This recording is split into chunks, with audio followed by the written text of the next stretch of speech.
As it was decided yesterday that we will take start from Kanun-e-Shahadat order, and it was mutually agreed among all of you that we should take initiative from the topic of dying declaration, as Zain Ali has also pointed out that he came across a very tricky question about dying declaration, and he could not attempt it in a proper and authentic way. All of you know that Kanun-e-Shahadat order and Evidence Act, it may also be called Evidence Act, it carries pivotal role in any legal criminal jurisprudence system or any legal civil jurisprudence system. I have prepared, keeping in view the request and your mutual agreement, that I will give you a very deep insight towards the art of attempting question of dying declaration. Now, what was that question? The question was, what is dying declaration? What is its admissibility? What is its evidentiary value? And whether a conviction can validly be based upon dying declaration or not. We will move on by having a discourse on the very first part of that question, what is dying declaration? Before moving or before setting about direct towards this topic, I would like to draw your kind attention towards this Latin maxim, Nemo meritorius presumptor mentire और mentiri जिसको बोलते हैं ना, उसका मतलब क्या है? इसका मतलब ये है कि no one wants to go towards his creator at the time of death while having a lie in his mouth. कोई भी अपने क्रिएटर को, खालिक को, मालिक को, अल्लाह ताला को, कोई भी बंदा जो है इस दुनिया से जाते हुए जब उसने फेस टू फेस होना है तो वो अपने मुंह में झूठ लेके नहीं जाना चाहेगा. तो इसकी कुछ एक्सेप्शन है, वो हम लेटर ऑन वो इसी क्वेश्चन में इंशाल्लाह इसी टॉपिक पे हम डिस्कस करेंगे. Now adverting towards this, what is dying declaration, written or verbal. एक चीज़ आपको ज़हन में रखनी होगी कि अगर आप जो अल्फाज इस डिस्कशन में, डिस्कोर्स में बोले जा रहे हैं, अगर उन अल्फाज को आप माइंड में रखेंगे और जॉट डाउन कर लेंगे, लिख लेंगे, नोट्स बना लेंगे, या जो ये लिखा गया है इसको ही कम से कम लिख लेंगे, तो आई एंश्योर यू कि बाय प्रोड्यूसिंग दिस मटेरियल और जो पेपर शीट, आंसर शीट या जो भी आपकी एग्जामिनेशन शीट होगी, उसको अगर आप मुकम्मल तौर पर लिख लेंगे तो आप एग्जामिनर आपका कोई एक नंबर भी वो कम नहीं दे सकेगा. बेशक वो मेंटालिटी उसकी वो माइजर हो सकता है, थोड़ा कंजूस हो सकता है, लेस लिबरल हो सकता है टुवर्ड स्टूडेंट्स और कम्पिटिटिव एग्जाम टेकर्स की तरह, लेकिन ये नहीं होगा कि वो आपका कोई नंबर काट सके, क्योंकि आप हर एंगल से इसको मुकम्मल तौर पे कंप्लीट करेंगे in the light of precedents, in the light of legislative study, in the light of statute. तो और उसके अलावा आप जो कंसर्न प्रोविजंस हैं जब वो रिप्रोड्यूस करेंगे और उनको डिटेल में डिस्कस करेंगे, तो एग्जामिनर के पास कोई चारा नहीं रहेगा कि वो आपको नंबर पूरे ना दे सके. सबसे इम्पोर्टेंट बात, व्हाइल अटेम्प्टिंग योर क्वेश्चन, जब आप सबसे पहले किसी भी चीज़ को डिफाइन करते हैं, every one of you will want to have a very simplest way to define the very term of dying declaration. लेकिन मेरा यहाँ ये कहना है कि अगर एक से ज़्यादा वेज आपके पास मौजूद है, क्योंकि डेफिनेशन इन वन वे और द अदर वे सेम होगी, लेकिन अगर आप एक से ज़्यादा वेज यूज़ करेंगे अपने पॉइंट ऑफ व्यू को कन्वे करने के लिए, तो एग्जामिनर डिस्टिंक्शन समझेगा आप में और दूसरे स्टूडेंट्स में. क्योंकि डाइंग डिक्लेरेशन का क्वेश्चन हर स्टूडेंट ने पढ़ा भी होगा, उसको याद भी किया होगा, प्रोविजंस भी पढ़ी होगी, तो वो उसको रिप्रोड्यूस करने की पोजीशन में होगा. लेकिन you have to create a difference between you and others. आपने डिस्टिंक्टिवली उसको लेके चलना है कि why I am better than others. This will be reason for your success in competitive exam, and this is the only criterion which should be kept in mind while appearing in competitive exam. ये beneficial होगा CSS के examiner जो CSS के जो है इम्तहान में जाना चाह रहे हैं, प्रोसिक्यूशन में इंटरेस्टेड हैं, AST में इंटरेस्टेड हैं, या सिविल जज के एग्जाम में इंटरेस्टेड हैं, तो it will be equally beneficial for all of them. तो the first definition of dying declaration is words said before death. It will be written or oral or verbal, you may say it.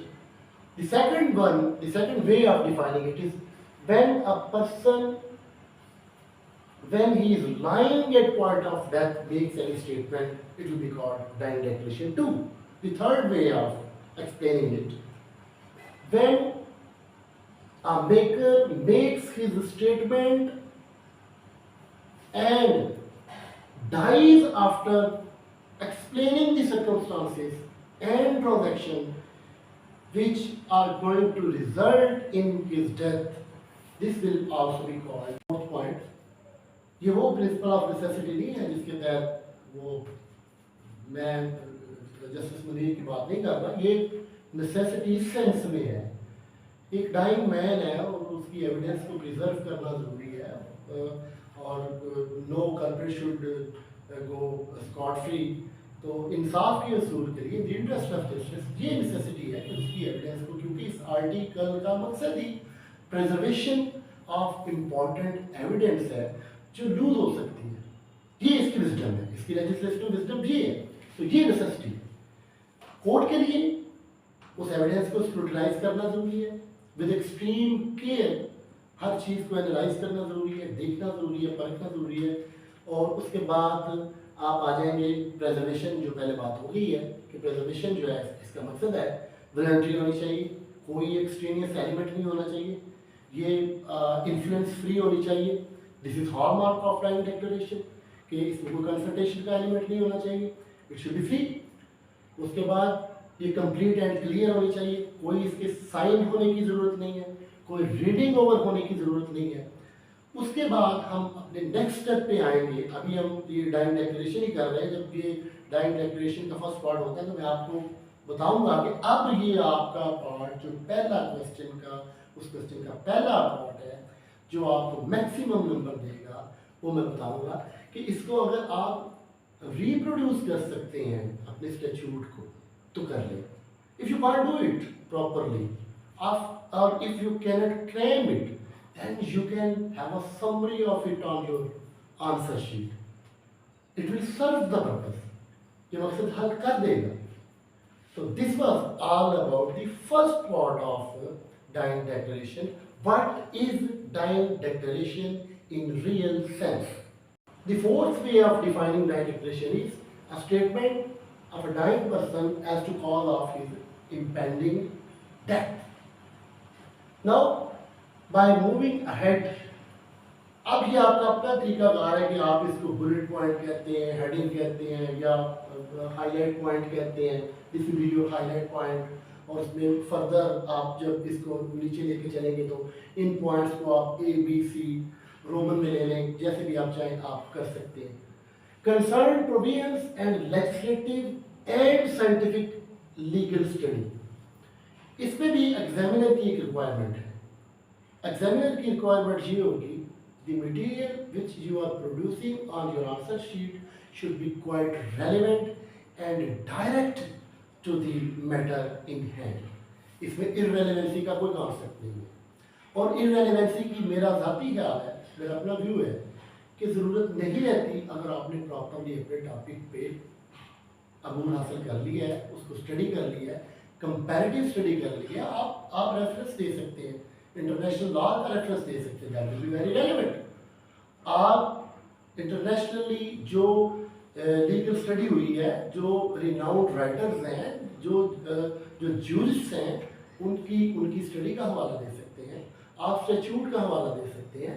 और आप उसके अलावा अगर कोई भी ऐसा president है जिसने प्रिंसिपल ऑफ लॉ इनिशिएट किया है या जिसमें प्रिंसिपल ऑफ लॉ ऑलरेडी जो इनिशिएटेड है उसको एक्सप्लेन किया है और उसको इन डिटेल डिस्कस किया इन the light of the case law on which that precedent is based upon, so that will be quite relevant and the examiner will give you maximum marks. इसमें अब concern provisions जो legislation है, जो scientific legal study है, उसको भी आप point wise लिख सकते हैं, ये आपके बुलेट पॉइंट्स होंगे। सबसे पहले आप लिखेंगे चैप्टर 3 जो रेलेवेंसी को डील करता है, इसमें आर्टिकल 18 टू 69 तक आर्टिकल्स हैं और in between these two extremes 18 and 69 आपका आर्टिकल 46 है which speaks about those persons who cannot be called as a witness।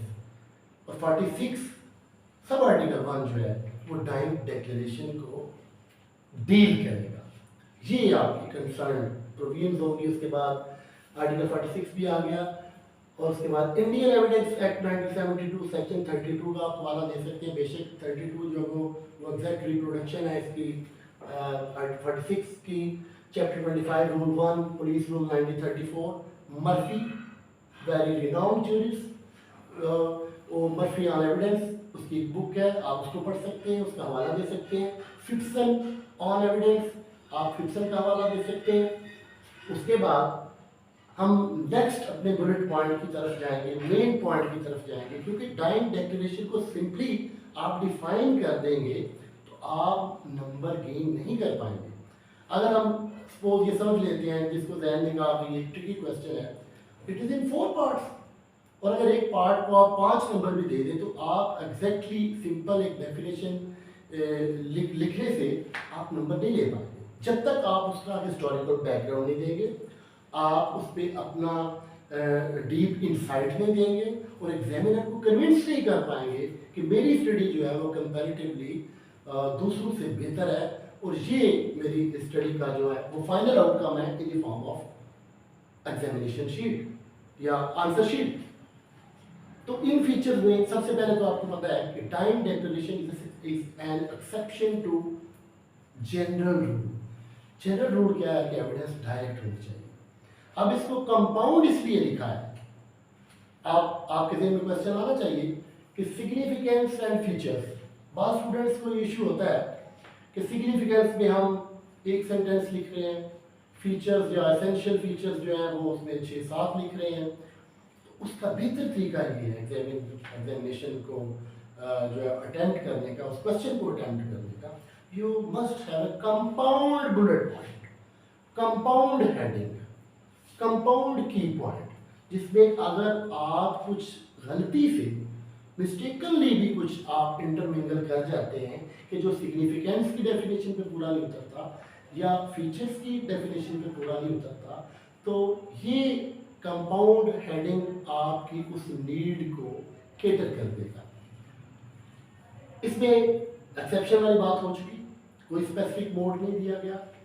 आप उस रूल 21 को देखें, पुलिस रूल 1934 को चैप्टर 25 को, उसमें वो बता रहे हैं, वो ये कह रहे हैं it shall be recorded in presence of magistrate, लेकिन आगे कह रहे हैं कि मैजिस्ट्रेट अवेलेबल नहीं है तो it can be recorded in presence of a gazetted police officer. अगर गस्टेड पुलिस ऑफिसर भी नहीं है तो 2 रिस्पॉन्सिबल पुलिस ऑफिसर्स, डॉक्टर की मौजूदगी में, और अगर सब मौजूद नहीं है, कोई भी अवेलेबल नहीं है और जो ये इस बात का डर है कि वो इंजर्ड है, he will lose his life, तो उसके लिए ये भी सहूलत दी गई है कि whoever is present before him, जो कोई भी बंदा अवेलेबल है, हाँ वो प्राइवेट है या कुछ और है, उसके सामने भी अगर वो अपनी डिक्लेरेशन दे देगा, अपनी कॉज ऑफ इम्पेंडिंग डेथ दे देगा, तो it will be treated as dying declaration and it will be given weight to in presence of corroboration।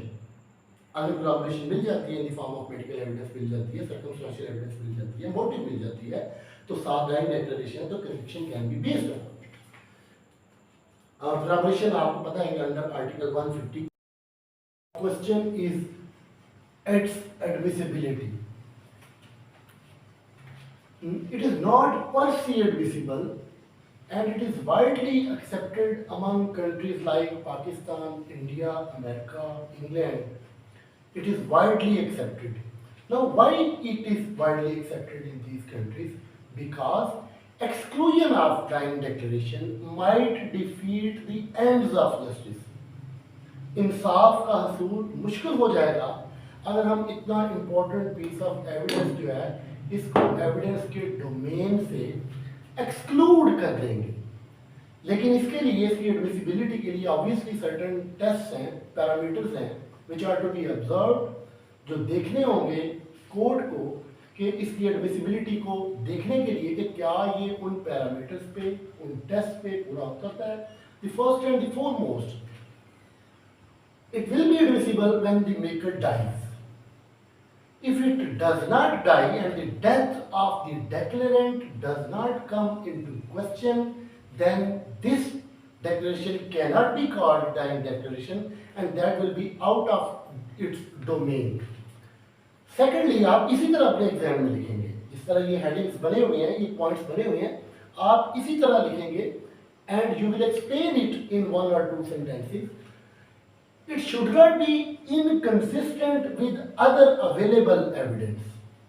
जो available evidence होगी, that can be in the form of motive, in the form of medical evidence, in the form of recovery, in the form of circumstantial evidence, whatever it may be. It should not be inconsistent with that available evidence. The third one, अब बहुत सारे लोग यही discuss करते हैं कि maker की death हो जानी चाहिए और उसकी डेथ जो है वो इन क्वेश्चन आनी चाहिए। लेकिन इसके अलावा भी टेस्ट हैं जो हमने डिस्कस करने हैं कि कोई पेक्यूलियरी और प्रोप्राइटरी इंटरेस्ट नहीं होना चाहिए। इसकी मैं मिसाल देता हूँ, एक जजमेंट है AIR 1925 नंबर 5549, स्कॉट स्मिथ जज था इसमें, और उसने ये होल्ड किया कि पंजाब में, केस टाइटल था बख्शिश सिंह केस था ये, कि पंजाब में लोग इतनी डीप एनमिटी में इन्वॉल्व होते हैं कि वो उस एनमिटी की बुनियाद पर इवन मरते दम भी वो झूठ बोल जाते हैं। इसमें उन्होंने ये होल्ड जो है वो किया है। So there should not be any kind of pecuniary or proprietary interest of the declarant who is declaring about his cause of death. उसकी फिजिकल कैपेसिटी जो है वो होनी चाहिए, आइडेंटिटी ऑफ असेलेंट अनक्वेश्चनेबल होनी चाहिए, and it should be heard and recorded properly and completely, not here से with in hair से। अब ये क्या है, आपने सुना होगा, मैंने आपसे सुना, आपने आगे किसी से सुना, तो ये जो डाइंग डिक्लेरेशन है, it should not be like that it should be here से विद इन हेयर से। तो ये भी इसका एक पैरामीटर है, ये भी एक इसका टेस्ट है, और इस टेस्ट को पास करना भी इसकी एडमिसिबिलिटी के लिए ज़रूरी है। Similarly lapsed time if minimum before death. ये डेक्लेरेंट जो है वो जितना आफ्टर इंसिडेंट जो है, वो आफ्टर अलेज्ड अकरेंस जो है, उसके बाद अगर वो मिनिमम टाइम लेगा और उसकी वो डेथ हो जाती है, तो that will be important factor to for ascertaining that it is admissible in evidence.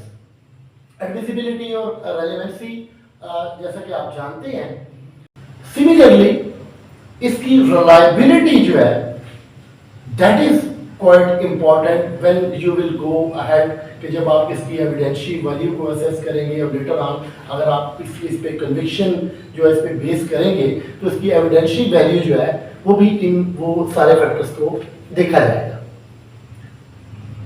उसके बाद it's evidential value, that is third part of your question. as you told me that it was very tricky question, but as we are attempting this question, in fact we are attempting this question on your examination sheet in your paper, you just consider yourself कि आप paper में बैठे हुए हैं, exam में बैठे हुए हैं और आप अपना जो है वो ये क्वेश्चन हल कर रहे हैं। Its evidentiary value is the third part of your question. Same sanctity is attached to dying declaration as the sanctity has been attached to other evidence. और इसकी credibility जो है, इसकी sanctity जो है, that is too much important as the other evidence is important. इसमें आप इसी तरह इसको फर्स्ट पॉइंट बुलेट पॉइंट्स पे आप ले जाएंगे कि फर्स्ट पार्ट यूजुअली दो it is weak evidence but it assumes immense importance when it is corroborated by some other available evidence।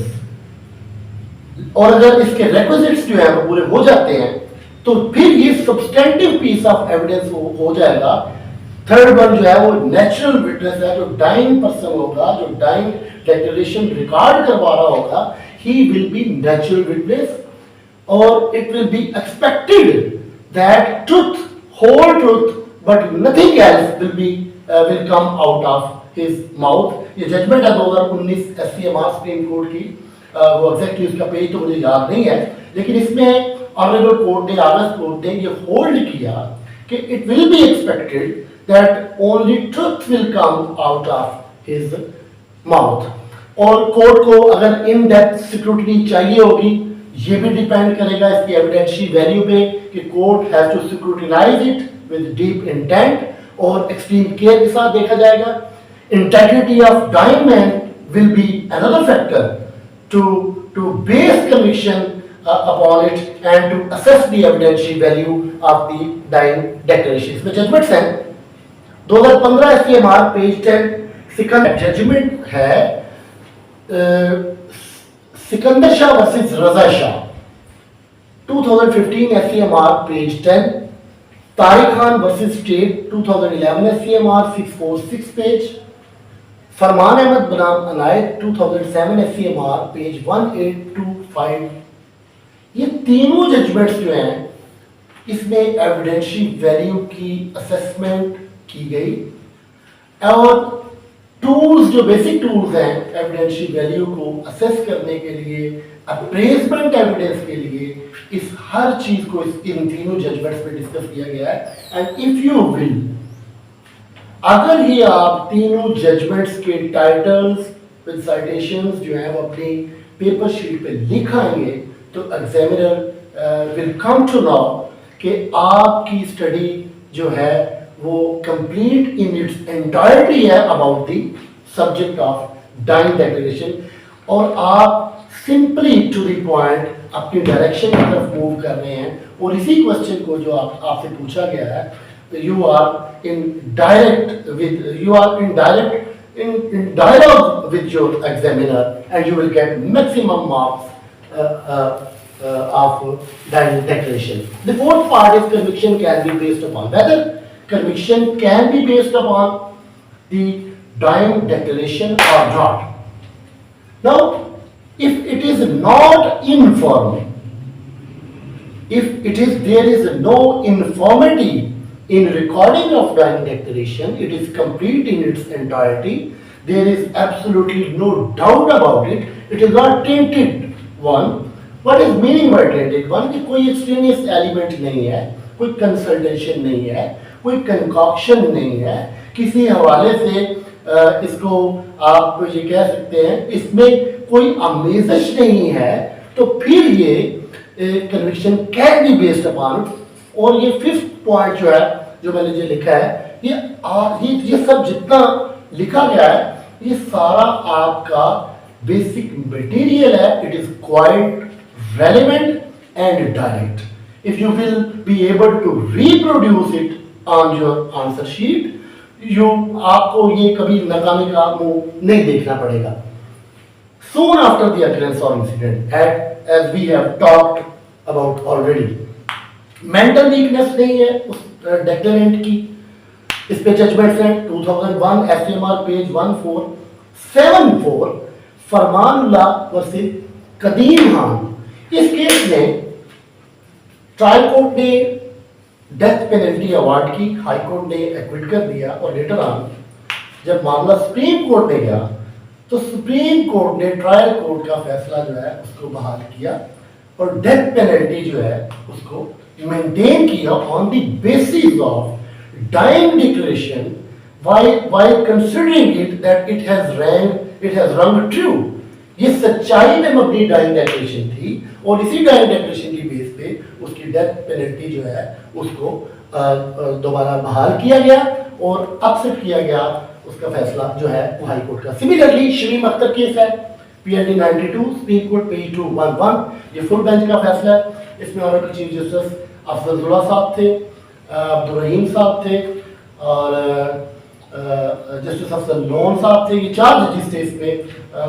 Fourth honourable जज का नाम मुझे अभी एग्जैक्टली याद नहीं है।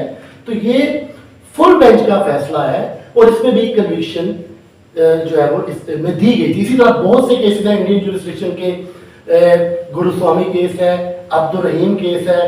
तो इसके बाद यही था, आपके चारों पार्ट्स जो है क्वेश्चन के वो हल हो चुके हैं। वो first one was that what is dying declaration, second one was that it's what is its evidentiary value, its indivisibility, and whether the conviction can be based upon it or not. Now, at the end of this discourse, I will say कि often many people जो है वो इसको conclusion को या आप इसको final outcome कह सकते हैं, आप इसका ये कह सकते हैं कि जो crux of the discussion है वो कह सकते हैं। People do ignore it. तो ये कंक्लूजन या फाइनल आउटकम किसी क्वेश्चन का ये इग्नोर नहीं करना चाहिए। कुछ स्टूडेंट्स जो है वो बैठे तो कम्पिटिटिव एग्जाम में हैं, लेकिन वो क्या कर रहे हैं कि जो उन्होंने इंट्रोडक्शन में लिखा है, जो उन्होंने ब्रीफ हिस्ट्री दी है, उसी को वो रेपिटेशन कर रहे हैं कंक्लूजन में। This is not the case. In fact the part of conclusion and final outcome is an opportunity for the students जो एग्जाम दे रहे हैं कि अगर कोई चीज इंपॉर्टेंट मिस कर रही है तो वो उसमें इसको एडजस्ट कर सकते हैं। That will be counted obviously, that is part of sheet. अब मैं आपको मिसाल देता हूँ कि जैसे मैंने फर्स्ट पार्ट में उसका कॉम्पिटेंट होना नहीं बताया था। I never told you about the historical perspective of the Dying Declaration as it is found in Quran and Sunnah, and I never told you that in common law the first conviction was based upon Dying Declaration in the year 1202, 1202 में या 1205 में इसमें conviction हुई थी।